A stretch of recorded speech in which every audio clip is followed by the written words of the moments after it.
최근에 한류의 열풍을 여러분 체감하십니까? 잘 모르시죠? 나가봐야 이제 한국 밖에 나가봐야 이제 체감할 수 있게 될 텐데 한류 열풍이 엄청나다고 합니다. 그래서 뭐 대한민국 드라마라든지 대한민국에서 뭐 이렇게 생산되는 라면이라든지 이런 것들이 뭐 엄청나다고 하는데 이런 한류가 이렇게 전 세계로 퍼져나갈 때 단점도 있습니다. 단점 같은 건 이제 저 같은 사람은 한국 사람으로 인정받지 못하는 거죠. 너무나 이렇게 꽃미남 같은 애들이 TV에 나오고 하면은 저 같은 사람은 어디서 이렇게 재밌으라고 한 건데 되게 재미가 없이 이렇게 딱딱하게 굳는 것을 보니까 한류가 아직 여기는 미치지 않은 것 같습니다. 여러분 드라마를 참 좋아한다고 합니다. 이 외국 사람들이. 그래서 이제 한국 문화와 한국말을 드라마로 배우는 그런 지금 이 시대를 살고 있는데 예전에 대한민국의 드라마는 좀 명확한 주제와 방향성이 있었습니다. 어떤 거냐면 권선징악이라고 하는 결국 악은 망하고 선이 결국은 이렇게 승리한다라는 요즘 말로 얘기하면 뭐 갑과 을 관계가 뭐 뒤바뀌기도 하는 뭐 그런 것들이 이제 권선징악의 이제 대표적인 건데 요즘 드라마는 또 이렇지도 않다고 하더라고요. 요즘 드라마는 뭐가 선인지 뭐가 악인지 이렇게 혼돈을 줄 만한 내용들이 참 많다고 합니다. 그래서 드라마를 만약에 보게 되더라도 정확하게 이 드라마가 목적하는 것이 무엇일지를 좀 지혜를 가지고 바라보는 이렇게 좀 우리가 마지막 때를 살아가는 이렇게 지혜가 필요할 거라고 생각합니다. 그래서 여러분 너무 드라마의 막 얼굴만 보지 마시고 그 드라마가 목적하는 것이 무엇인지를 좀 진지하게 찾아갈 수 있는 우리가 되기 원합니다.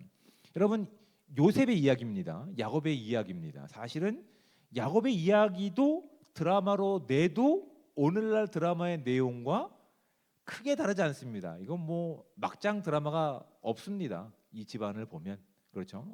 뭐 장남이 아버지의 첩을 이렇게 막 맘대로 하고 그냥 아버지의 권세와 재산을 뺏기 위해서 암흑과 이런 다툼이 있고 뭐 오늘날 드라마로 내도 전혀 이상하지 않는 야곱의 집안이 있는데 그러면 예전의 드라마의 관점 가운데 권성징악이라고 한다면 여러분 선이 누굴까요? 선은 누구죠? 악은 누굴까요? 헷갈리시죠? 우리가 이제 뭐 갑과 을에 바뀌는 그런 내용을 보니까 아무 생각 없이 요셉이 선이 아닐까요? 요셉이 결국은 하나님께서 주신 꿈이 회복되어서 온 가족을 살리는 통로가 되었으니 요셉이 선이 아닐까요? 그럼 나머지는 악일까요? 답을 못 하시죠? 다음번 시험은 이걸로 내야 되겠네요. 재밌죠? 뭐가 선이지? 뭐가 악이지? 하나님께서 이 야곱의 집안을 통해서 우리 가운데 무엇을 도전하고 계시지? 이런 것들을 가지고 하나님께서 우리 가운데 무엇을 원하시는지 집중해서 본문을 묵상하고 관찰할 때 하나님께서 그런 집안을 통해서 우리 가운데 이 시대를 살아가는 저와 여러분 가운데서 하나님이 계획하신 복음의 의미가 무엇인지를 알게 하실 줄 믿습니다. 그러니까 표면적으로 와 참 막장이네. 누가 선이지? 결국은 인내하고 참으면 요셉처럼 그렇게 총리가 돼서 다시 갑을 관계가 바뀌어서 마음대로 할 수 있을까? 이제 이런 것이 아니라는 사실을 말씀을 통해서 이제 확인할 수밖에 없게끔 하나님이 너무나 완벽한 각본을 세우시고 지금 그 내용들을 진행해 가고 계시는 거예요. 하나님께서는 이 일을 위해서 먼저 누구를 선택하셨냐면 야곱을 먼저 선택하시고 그 이름을 뭐로 바꾸셨습니까? 이스라엘로 바꾸신 거예요. 그래서 오늘 본문에 보면 야곱의 또 다른 이름인 이스라엘이 중복해서 사용되는 경우가 있습니다. 그러니까 정확하게 왜 이렇게 혼용해서 사용하실까? 이제 많은 학자들의 의견이 있습니다. 그러니까 이스라엘을 사용할 때에는 하나님께서 그에게 꿈을 주시고 그를 바꿔가실 하나님의 의지가 투영되기 때문에 야곱이라는 이름 대신 이스라엘을 사용했을 것이다라고 보는 학자들도 있습니다. 그 학자들의 견해입니다. 잘 몰라요, 사실은. 그것이 합쳐졌기 때문에 야곱과 같은 인생이지만 하나님의 의지가 하나님의 복음의 계획이 이스라엘 가운데 투영돼서 나왔기 때문에 성경의 기록자는 그것을 함께 사용하고 있는 것으로 보는 것이 복음주의 학자들의 견해입니다. 저도 여기에 동의합니다. 특별히 하나님의 의지가 반영됐다 이것도 있겠지만 지금 우리의 모습이 야곱이라고 하는 삶 가운데 투영되어 있지만 맞물려 어떤 모습이 있습니까? 그런 야곱을 바꿔서 하나님의 꿈이 우리의 인생 가운데 투영되기를 원하신 하나님의 의지가 있기 때문에 이 창세기의 저자는 이 야곱의 이름을 바뀐 이름과 혼용해서 여기 사용하고 있다라고 보는 것이 정신 건강에 좋습니다. 아니면 뭐 헷갈리니까 그 하나님께서 우리 가운데 우리의 인생을 바라보면 야곱의 인생이지만 그 가운데 하나님의 계획하심과 목적하심과 복음이 함께 일하고 계신 그 현장이구나. 그래서 하나님께서는 이름을 이렇게 혼용해서 우리 가운데 사용하고 계신 것으로 보시는 것이 아주 좋은 이 성경의 접근 방법입니다. 그래서 하나님께서 야곱을 바꿔가기로 작정하시고 야곱에게서 끝나는 것이 아니라 그의 후손들에게도 계속 이어지기 위해서 그 다음에 누구를 사용하시냐면 야곱의 아들인 요셉을 사용하시는 거예요. 요셉이 어떤 것인지 알지 못할 때 그에게 하나님의 꿈을 주십니다. 그 꿈에는 하나님의 사랑이 담겨 있고 하나님의 생명이 담겨 있는 겁니다. 그런데 그것을 알지 못하니까 요셉이라든지 나머지 형제들과 야곱은 무엇만 생각합니까? 그 꿈이 의미하는 것, 해와 달이 나에게 절했습니다. 곡식단이 저에게 절했습니다. 내가 왕이 될 상이냐? 이것만 바라보고 있는 거라고요. 그러니까 하나님께서 그 안에 품으신 복음의 복된 소식이 아니라 내가 그 위치에 올라가서 내가 여러분들의 경배를 받는 높은 자리에 설 겁니다. 이것만 생각하고 있다고. 그러니까 선이 누구냐, 악이 누구냐 할 때 우리는 답을 못 하고 있는 거라고. 요셉이 선인가? 나머지는 악인가? 그러니까 하나님께서 그런 인생 가운데 개입하셔서 마치 야곱과 같은 우리의 인생 가운데 개입하셔서 이스라엘로 바꿔가시는 과정 가운데 아니 너희들이 생각하고 있던 그 정도 수준에서 멈추는 것이 아니라 내가 준 꿈과 내가 꿈 가운데 담겨있는 생명과 사랑을 통해서 이제 비로소 나의 꿈을 나의 생명을 나의 사랑을 이 땅 가운데 내가 흘려보낼 나 여호와 하나님이다를 보여주실 목적이 야곱의 집안 가운데 있는 거예요. 근데 그것을 알지 못했기 때문에 하나님께서는 이 모든 우주 만물을 계획하셔서 또 누구에게 꿈을 주시냐면 애굽 왕 바로에게 꿈을 주시는 거예요. 바로에게 꿈을 주셔서 이제 점점 상황들을 만들어 가시는 거죠. 그런데 야곱은 그 하나님의 꿈을 알았을까요? 하나님의 계획과 의도를 알았을까요? 전혀 몰랐습니다. 전혀 몰랐기 때문에 끝까지 포기하지 않는 것 가운데서 나머지 가족들마저도 죽일 위기 가운데 내몰았던 인물이 야곱이었어요. 그래서 이제 오늘 43장부터는 이제 야곱의 형제들이 두 번째 애굽을 방문하는 내용들이 기록되고 있는데 그 전에는 1차 방문을 한번 마쳤죠. 그러니까 지금 야곱 가문이 생활하고 있는 가나안 땅에서 애굽까지의 거리는 왕복으로 치면 얼마나 걸리냐면 30일이 넘게 걸리는 거리입니다. 만만하지 않은 거리예요. 그러니까 한 번 갔다 오는 것이 쉽지 않은 거리예요. 그 중에는 강도도 있을 수 있다고요. 근데 그 위험을 무릅쓰고 우리의 생명을 위해서, 우리 가족의 생존을 위해서 갈 수밖에 없는 거예요. 그런데 한 번 보냈다가 돌아왔을 때 우리가 지난주는 아니죠. 2주 전에 살펴봤던 내용 가운데서 모든 형제가 곡식을 사들고 다 돌아왔을까요? 잘 모르시죠? 그냥 지나갔기 때문에. 그렇지 않습니다. 42장 37절 말씀을 보면 이렇게 되어 있습니다. 르우벤이 그의 아버지에게 말하여 이르되 내가 그를 아버지에게로 데리고 오지 아니하거든 내 두 아들을 죽이소서 그를 내 손에 맡기소서 내가 그를 이게 아니죠. 제가 지금 잘못된 걸 읽었습니다. 어디 있냐면 지금 곡식을 사 오고 나서 누가 그 지금 옥에 갇힌지 아십니까? 그 앞에 있는 절입니다. 36절 말씀이에요. 그들의 아버지 야곱이 그들에게 이르되 너희가 나에게 내 자식들을 잃게 하도다. 요셉도 없어졌고 시므온도 없어졌거늘이라고 얘기합니다. 지금 애굽의 총리가 된 요셉이 그 형제들 중에 누구만 붙잡아 놓고 있냐면 시므온을 잡아놓고 있는 거예요. 그러니까 시므온을 잡아놓고 나머지 형제들이 지금 아버지 야곱에게 돌아갔을 때 시므온이 없는 것을 본 야곱은 어떤 마음이 들었을까요? 이것들이 내가 가장 사랑하는 요셉도 죽이더니 시므온도 팔아치워서 그 돈을 이렇게 가져온 것 아닐까? 이런 충분히 정황상 의심을 살 만한 환경에 있다고. 왜냐하면 애굽에 뭐 하러 갔습니까? 곡식을 사러 갔어요. 생명을 유지할 만한 곡식을 사러 갔다고요. 사러 갔으면 돈을 내고 와야 정상 아닙니까? 그렇죠. 근데 돈이 그대로 있었던 거예요. 누구만 없어진 거예요? 아들만 없어진 거라고요. 그러니까 야곱의 입장에서는 이 녀석들이 내가 사랑하는 아들 요셉마저 죽이더니 그리고 또 아들 하나마저 이렇게 어떻게 팔아버렸구나. 내가 얘들을 살릴 수 있을까? 내가 얘들을 믿을 수 있을까? 이것이 아마 야곱의 이 마음 가운데 신음하는 고민하는 내용이었을 거예요. 그렇게 시간은 흘러갑니다. 그런데 오늘 43장 1절의 말씀을 보십시오. 그 땅의 기근이 심하고 라고 되어 있어요. 세번역 성경에서는 지속적인 내용으로 이렇게 표현되어 있어요. 그 땅에 하나님께서 일부러 기근을 계속 더 어렵게 만드시는 거예요. 다시 어디로? 하나님의 꿈과 하나님의 생명이 담겨 있는 그곳으로 떠나게 하시기 위해서 포기하지 않는 야곱에게 더 이상 방법이 없는 방법으로 만들고 계시다고요. 어쩔 수 없이 야곱은 다시 아들들을 애굽으로 보낼 수밖에 없는 거예요.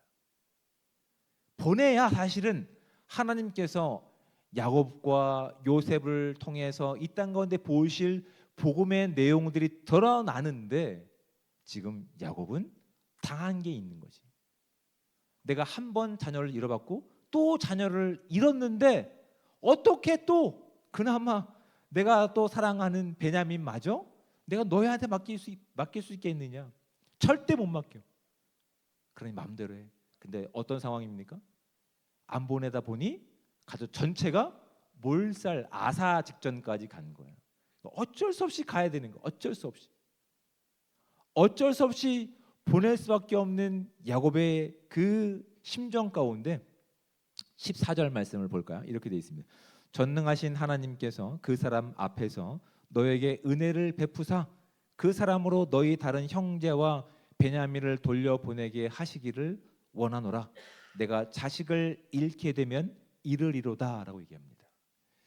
그동안 야곱이 다른 건 다 포기했던 삶 가운데 끝까지 포기하지 못했던 건 내가 사랑했던 아내 라헬의 자녀였었죠. 요셉과 베냐민.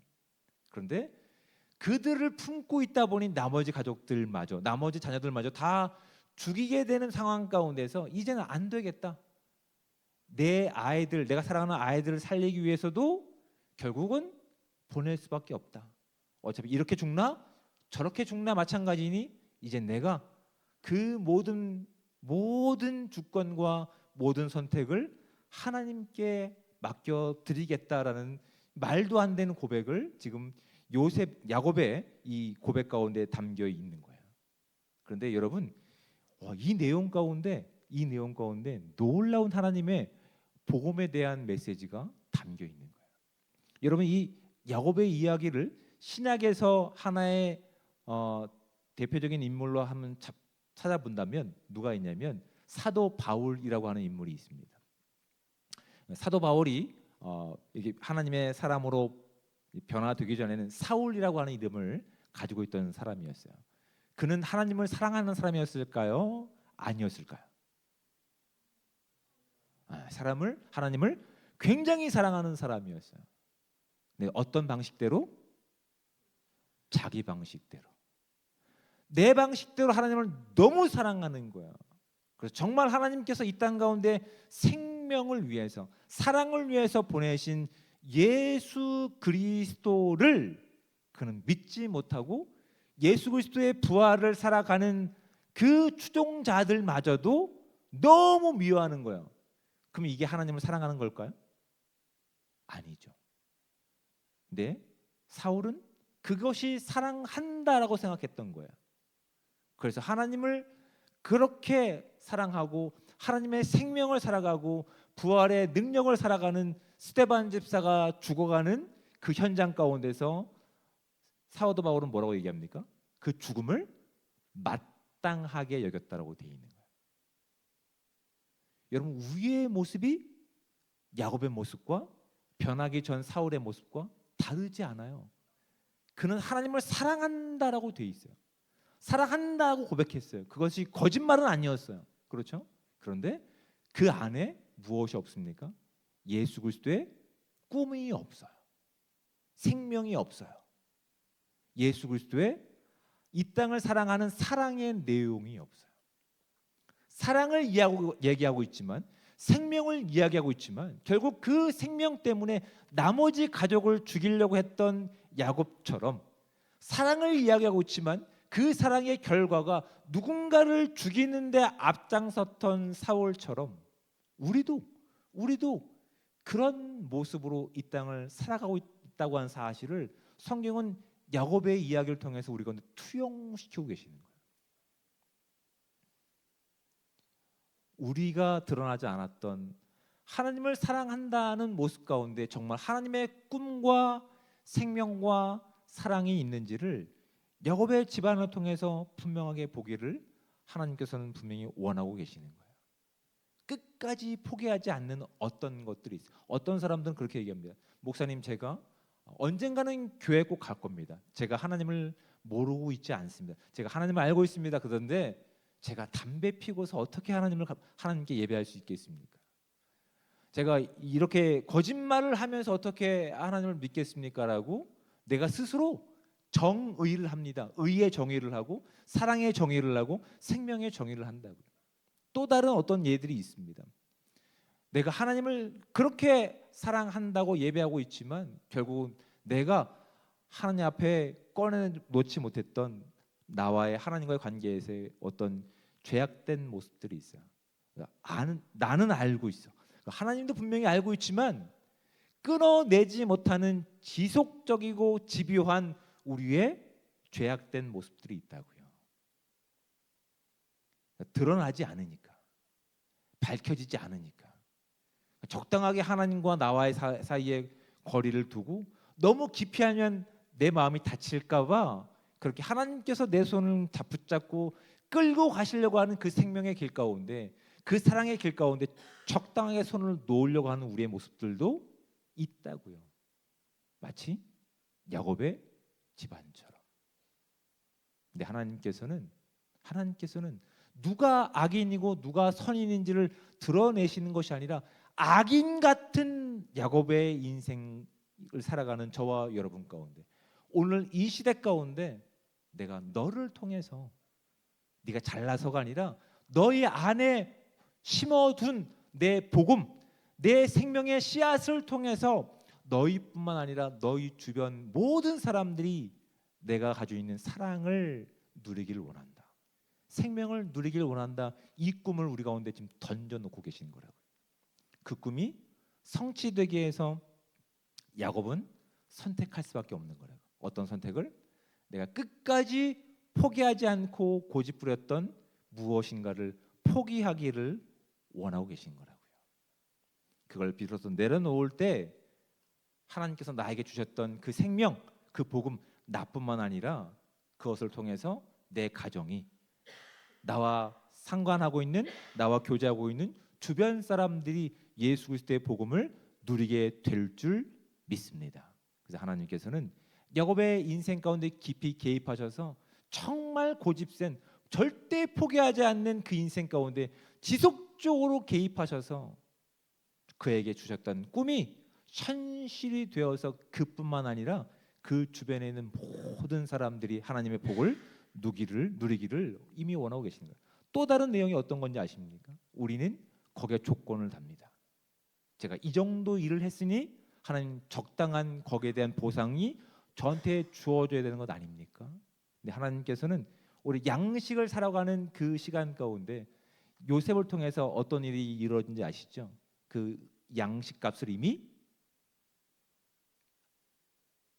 다시 돌려받게 되는 역사가 있었다고요. 아무것도 아닌 것 같죠? 그렇죠? 근데 이미 십자가 가운데서 그 죄에 대한 값, 생명에 대한 값을 누가 이미 지불하신 거예요? 예수 그리스도께서 지불하신 거라고요. 근데 우리는 아직도 조건을 달고 있는 거예요. 하나님, 제가 이렇게 기도 많이 했습니까? 하나님, 제가 이렇게 헌신 많이 했습니까? 저 그 헌신에 맞는, 기도에 맞는 결과가 저한테 주어져야 되는 거 아닙니까? 근데 오히려 그 생명을 찾아가는 그 집안 가운데 오히려 그 값을 돌려보내시면서 이 돈이 무엇이냐라고 스스로 질문하고 놀라는 현장 가운데 우리를 지금 보여주고 계시다고요. 하나님의 구원을 살아가는 것, 그 생명을 살아가는 것, 그 사랑을 이 땅 가운데 살아가는 것은 우리가 가지고 있는 무엇을 가지고 자격 조건을 가지고 자격 형편을 가지고 살아가지 않는다는 것을 여러분 기억하시고, 값 없이 받았으니 값 없이 줄 수 있는 저와 여러분들 되시기를 주며 축복을 드립니다. 그럴 때 비로소 어떤 것들이 그들 가운데 선물로 주어진지 아십니까? 그들의 뿌리 깊었던 그 가족의 어떤 편애와 또한 편견과 집요한 그런 것들이 오히려 내려놓게 되니 어떻게 되는 겁니까? 오히려 애굽 땅에서 서로 형제가 용서하고 화해하고 사랑하는 진짜의 부흥이 이루어진다는 사실을 여러분 이제 확인하게 된다고요. 놀랍게도 비로소 포기해 보니, 비로소 내려놓고 보니 하나님의 그 계획과 주권 가운데, 그 십자가의 은혜 가운데서 어떤 것들이 있다고요? 내가 도저히 용서할 수 없었던 누군가가 용서가 되고 또 화해가 되고 사랑하게 되는 역사가 이루어진다는 사실을 여러분 잊지 않고 기억할 수 있는 저와 여러분들 되시기를 주며 축복을 드립니다. 우리의 인생은 야곱의 인생과 다르지 않아요. 참 집요하게 고집세고 집요하게 내가 사랑하는 것만 사랑하고 내가 정해놓은 그 한계 안에서만 무엇인가 하려고 하는, 그래서 결국 나도 죽이고 다른 누구도 죽일 수밖에 없는 우리의 모습이라고. 근데 그런 우리에게 마치 하나님께서는 야곱이라고 하는 인물을 선택하셔서 그의 이름을 바꿔가 주시고 그 안에 꿈을 주시고 생명이 싹 틀 수 있는 기회 가운데 오히려 우리를 몰아가시는 것 같아요. 우리를 몰아가셔서 내가 만들어가는 세상에서 내가 원하는 누군가만 사랑하는 인생이 아니라 모든 사람들이 누릴 수 있는 그 복음을 살아갈 수 있는 그 영광을 저와 여러분도 누리기를 원하시는 모습 가운데 저와 여러분 가운데도 야곱처럼 하나님의 생명을 주신 하나님이심을 믿고 나갈 수 있는 저와 여러분들 되시기를 주님의 축복을 드립니다. 그런 신약에서는 그런 사도 바울 전에 사울이었습니다. 그가 이제 비로소 하나님의 은혜와 십자가를 경험하고 나서 본인만 사는 것이 아니라 본인과 함께하는 교회 공동체를 위해 이런 고백을 합니다. 그것이 신약성경 빌립보서에 나와 있는 말씀입니다. 빌립보서 1장 6절에는 그가 이렇게 고백합니다. 너희 안에서 착한 일을 시작하신 이가 그리스도 예수의 날까지 이루실 줄을 우리가 확신하노라라고 고백하고 있는 거예요. 그가 예전에 하나님을 사랑한다고 얘기했지만 그 하나님을 사랑한다고 하는 그 욕심 때문에, 그 무지 때문에 누군가를 죽이는 일, 하나님의 사랑이 담겨있는 누군가에게 희생을 강요하는 일 가운데서 오히려 그가 너와 나의 안에서 시작하신 그 선한 일, 복음의 그 일이 예수 그리스도 안에서 완성될 것을 내가 확신한다고 돼 있어요. 그리고 24절에 보면 놀라운 고백을 합니다. 이렇게 돼 있습니다. 내가 육신으로 있는 것이 너희를 위하여 더 유익하니라. 그는 소망이 있었어요. 내가 이런 고통, 이런 사도로서의 인정받지 못하는 것, 이걸 떠나서 내가 나를 사랑하시는 하나님을 직접 빨리 뵙는 것이 기쁨으로 여길 정도로. 여러분 기쁘시죠? 주님 오늘 오신다고 하시면 기쁘지 않으십니까? 네. 기뻐할 수 있는 저와 여러분들 되시길 축복합니다. 그런데 사도 바울 변화된 그 인생 가운데서 하나님의 마음이 담겨 있네요. 질글 것 같은 내 인생 가운데 하나님의 꿈을 주셔서 내가 원하는 바로는 지금 당장 내가 하나님께 나가는 것, 내가 죽어서 하나님을 영원히 섬기고 사랑하는 것 가장 좋지만, 하나님이 사랑하시는 이 교회 공동체 가운데 내가 오히려 육신을 가지고 비천하지만 나약하지만 그 복음에 대한 소식을 전하는 것, 훈련시키는 것, 내가 하나님을 소개하는 것 너희 가운데 유익하니 여기 하나님의 생명과 꿈이 담겨 있으니 너희 가운데 있는 것이 더 유익하다라고 고백하고 있는 거라고요. 하나님의 꿈이 비로소 사도 바울의 고백을 통해서 고백되고 있는 거예요. 내 개인적인 마음으로는 하나님을 만나는 것 나의 큰 영광이요 기쁨인데, 놀랍게도 하나님께서 그 안에 심겨 두셨던 이방인을 향한 하나님의 마음과 사랑과 생명이 이해가 되는 거예요. 개인적으로 나는 그렇게 가기를 원하지만 하나님이 나에게 주어진 생명, 이것이 나를 통해 너희 가운데 흘러가기를 원한다. 나는 유대인이야.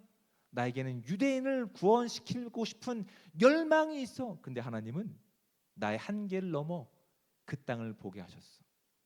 너희에게 흘러가기를 원하시는 하나님의 생명이 나에게 있어. 그러니 나를 내려놓고 하나님의 꿈이 나를 통해 너희 가운데 흘러가는 것, 이것이 하나님께서 우리 가운데 허락하신 놀라운 복음의 신비야 라는 고백을 빌립보 교회를 향해서 쓴 그의 서신서인 빌립보서 가운데 자세히 나와 있는 거예요. 여러분, 아직 다 이해할 수 없습니다. 하나님 왜 저에게 그런 꿈을 주시며 이런 한계 가운데 저희를 몰아가십니까? 아직은 다 이해할 수 없습니다. 그런데 시간이 지나며 하나님은 나를 사랑하실 뿐만 아니라 동일하게 이 땅 하나님을 알지 못하는 모든 이들 가운데 그 사랑과 생명을 그렇게 보여주기를 원하셔서 저와 여러분 같은 사람들을 선택하셔서 그 복음을 살아내기를 꿈꾸고 기대하고 계십니다. 다만 그 꿈이 현실이 되기 위해서 우리가 확인해야 될 것이 무엇입니까? 우리가 포기하지 않았던 우리의 고집은 무엇인지, 한계는 무엇인지, 무지함은 무엇인지를 진작에 말씀 가운데 고백할 수 있는 이 시간 되기 원합니다. 그래서 우리 일생 가운데 깊숙이 개입하셔서 그 구원의 이야기를 투영시키시는 하나님을 자랑하며, 그것이 우리의 자랑이 되며 그분께서 우리 가운데 원하시는 뜻을 따라서 사도 바울처럼 내가 원하는 것이 있지만, 내가 원하는 것이 이 분명히 있지만 그것보다 하나님이 나를 통해서 그 이루시고자 하시는 그 생명, 그것을 더 유익하고 값진 인생임을 알고 내가 그것을 순종하며 나갈 수 있는 삶이 되기 원합니다. 나를 사용해 주옵소서. 그렇게 고백하며 나갈 수 있는 복되고 귀한 삶이 저와 여러분 가운데 함께 하시기를 주님으로 축복을 드립니다. 아멘.